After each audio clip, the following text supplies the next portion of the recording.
तीन बेटियां। सरिता के घर में तीन बेटियां थीं। दो नौकरी करती तो एक पढ़ाई। अरे दवाई खत्म हो रही है, कोई है जो लेकर आएगा? तभी बड़ी बेटी रिया आ जाती है। हाँ पापा, ये रही आपकी दवाई। अभी खत्म होने में वैसे 2 दिन बाकी है। 2 दिन पहले ना बोले तो कौन सुनेगा? चिल्लाना तो पहले से पड़ता है ना कि सामान खत्म है। अच्छा जल्दी से छोटी चाय बना दे दीदी के लिए। जी माँ। और हाँ, पकोड़े तल लेना, बारिश का मौसम है, मजा आ जाएगा। मैं बाजार से आलू ले आती हूँ माँ, खत्म हो रहे हैं। घर का सारा काम बिल्कुल परफेक्ट चल रहा था। दोनों बेटियां पढ़ाई के बाद नौकरी कर रही थी और छोटी पढ़ाई, पिता की पेंशन और अपना मकान। लेकिन पास की कमला चाची। और रियासिया की माँ, तुम लोगों को कितने सालों से देख रही हूँ, परेशान ही देखा। भगवान एक बेटा दे देता तो। अब किसी जन्म का कर्म खराब रहा होगा चाची, जो लड़का नहीं हुआ। वैसे काश एक लड़का हो जाता। पास छोटी बैठकर पढ़ रही थी।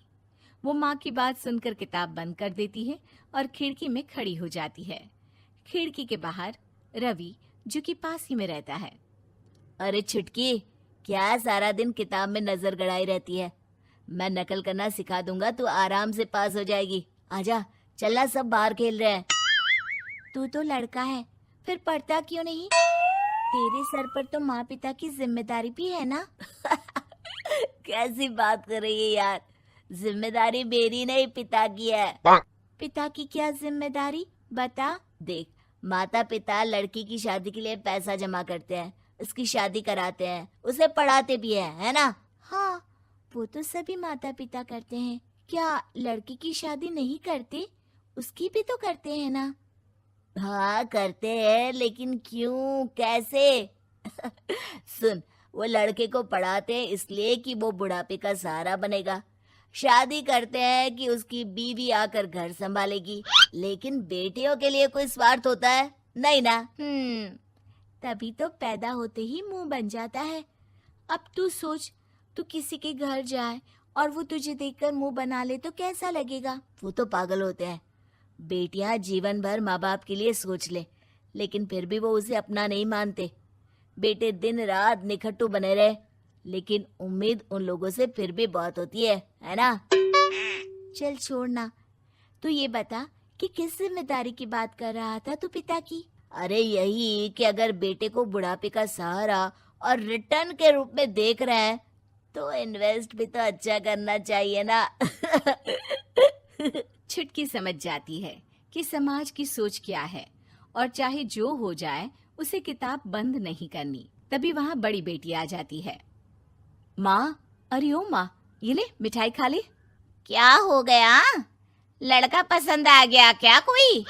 भाई ऐसा हो तो मिठाई ना ही खिला, चली जाएगी तो घर कैसे चलेगा? अरे लड़की को क्या जीवन भर बिठाने का इरादा है? तू बता बेटी, किस चीज की मिठाई खिला रही है? क्या हो गया? अरे पापा, आपको पता है ना, जिस डॉक्टर के अंडर में मैं काम कर रही थी, उन लोगों ने मेरे काम को देखते हुए मेरी स्कॉलरशिप पास करवा दी है। अब अस्पताल में ही क्लास चला करेगी, आगे की पढ़ाई भी और पैसे की कमाई भी। ये तो अच्छी बात है। तू पढ़ जाएगी तो छोटे को भी अपनी राह लगा लेना। बाकी मछली तो वैसे ही ऑलराउंडर है। तीनों बेटियों के बाद भी उन लोगों के घर किसी चीज की कमी नहीं थी। पापा, ये लीजिए कार की चाबी, मैंने आपके लिए कार ली है। अब आप कहीं भी जाएं तो अपनी कार से जाइएगा। अरे क्या जरूरत थी? जितना खर्च करोगी दहेज मांगने वालों के मुंह भी उतने ही खुल जाएंगे। तो हम दीदी की शादी ऐसे घर में करेंगे ही नहीं जहाँ शादी के लिए पैसे मांगने की जरूरत हो। अरे जो खुद खड़ा नहीं होगा वो हम लोगों के कंधे में क्यों शादी करेगा? क्यों पापा? अरे शादी में तो दहेज मैंने भी लिया था, तो क्या मैं तेरी माँ के कंधे पर हूँ?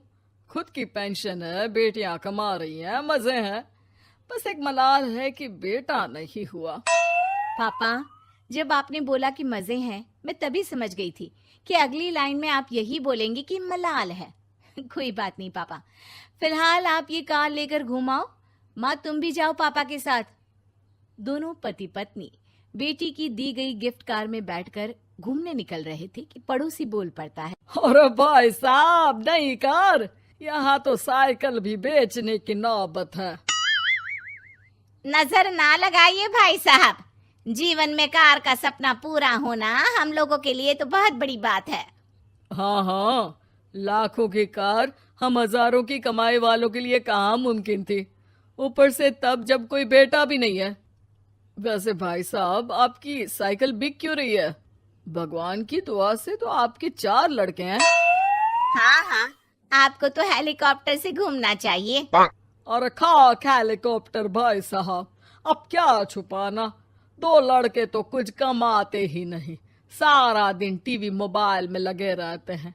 और बड़े 2 जो किसी तरह जिम्मेदार बने भी हैं, बहू के कहने पर 1 पैसा हम लोगों को नहीं देते, ना इज्जत है ना मान सम्मान।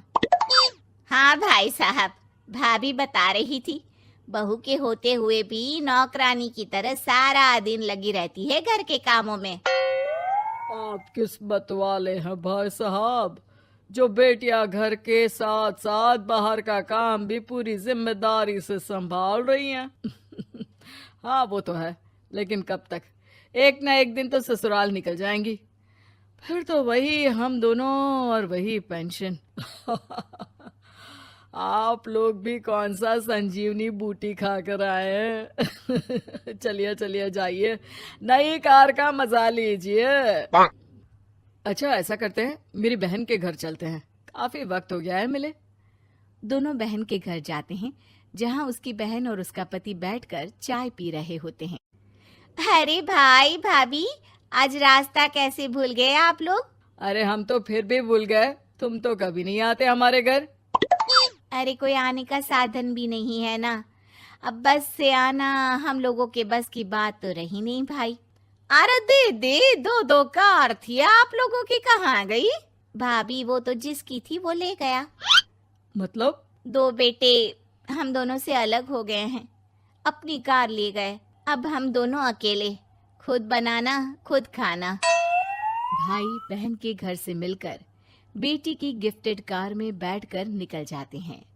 काश हम लोगों को भी लड़का हो जाता।